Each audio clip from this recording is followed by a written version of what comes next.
Iluminismo. Estamos no século XVIII. Pessoal, dá uma olhada no salão iluminista. Olha esse pessoal discutindo. Mas discutindo o quê? Tudo sobre uma nova égide, sobre uma nova luz, a razão. Então a razão vai virar o quê? A luz, que vai determinar aquilo que nós vamos chamar de iluminismo. E para tal, esse pressuposto dessa reunião implica em quê? Em liberdade.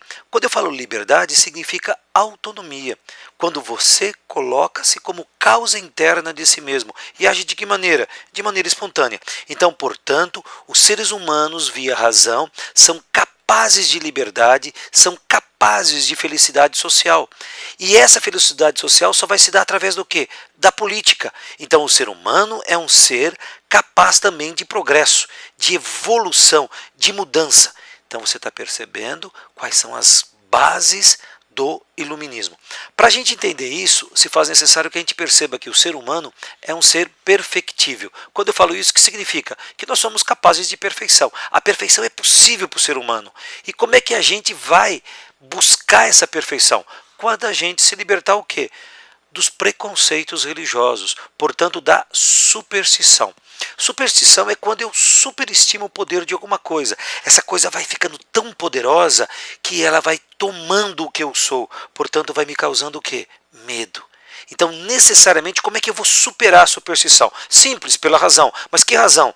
A razão via ciências, a razão científica. Então, para isso, os iluministas dão um grande salto no conhecimento humano. Por quê? Eles vão criar um dicionário racional das artes, dos ofícios, que vai ser a enciclopédia. Ela vai ser a centralização desse novo modelo de conhecimento que é a ciência. Então, portanto, o que eles querem fazer? Eles querem construir uma árvore do conhecimento, e a árvore do conhecimento iluminista. Eles são conhecidos também como enciclopedistas. Pessoal, quem são os pais da enciclopédia? O Diderot e o D'Alembert. Só para vocês terem uma ideia o que significa então a ciência para ele, ciência vai ser o motor do desenvolvimento humano. Portanto, o progresso humano vai ser baseado no conhecimento científico. Olha só como eles pensavam. Olha essa frase do Diderot. O homem só será livre quando o último déspota, isso é, o último rei, for estrangulado nas entranhas do último padre. Vocês perceberam então o que eles querem fazer? Eles são anticlericais e eles querem libertar o homem do pensamento religioso, que é o quê? Obscurantismo. Então, olha, é o homem do iluminismo que vai chamar o quê? A Idade Média, a Idade das Trevas. Porque eles estão o quê? Com a luz. Agora, olha que coisa maluca. Cuidado com qualquer pessoa que queira trazer a ordem. Porque a ordem não é trazida por uma pessoa, ela é trazida por todos os homens iluminados por quem? Pela razão. Então, o iluminismo vai fazer uma diferença monstruosa em dois conceitos. Olha só, o conceito de natureza e o conceito de civilização. Professor, o que é natureza? Natureza se dá pelas relações necessárias, de causa e efeito. Portanto, relações de determinismo. E se essas relações são deterministas, elas são o quê? Universais. Elas são válidas para todos os seres humanos em todo tempo e lugar. E se o são, são porque o são imutáveis, portanto que permanece a mesma. Mas os seres humanos vão para além da natureza. Os seres humanos são seres de liberdade, portanto eles agem por finalidade. Nossa, então a gente não é uma planta? Não, a gente não é uma árvore, não é uma planta. Nós somos seres que escolhemos ser o que nós somos. Então, portanto, nós podemos aperfeiçoar o que nós somos. Tanto aperfeiçoamento moral como técnico. Perceberam então a diferença violenta entre a natureza e a civilização. Somos seres de liberdade. Então, portanto, é possível politicamente criar uma sociedade que faça com que o ser humano seja feliz. Estão vendo o iluminismo? Ok, vamos continuar.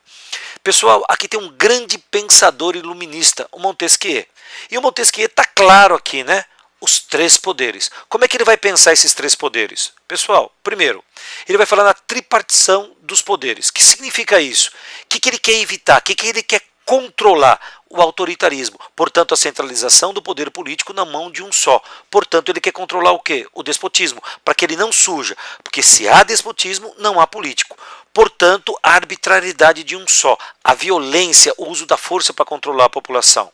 Nesse sentido, só o poder freia o poder. Por isso, os três poderes.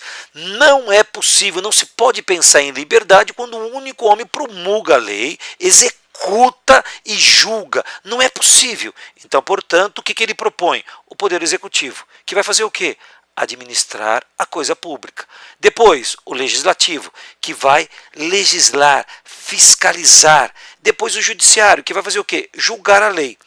Se o poder controla o poder, não é possível o quarto poder. Então, portanto, no Brasil, de fato, o que nós queremos?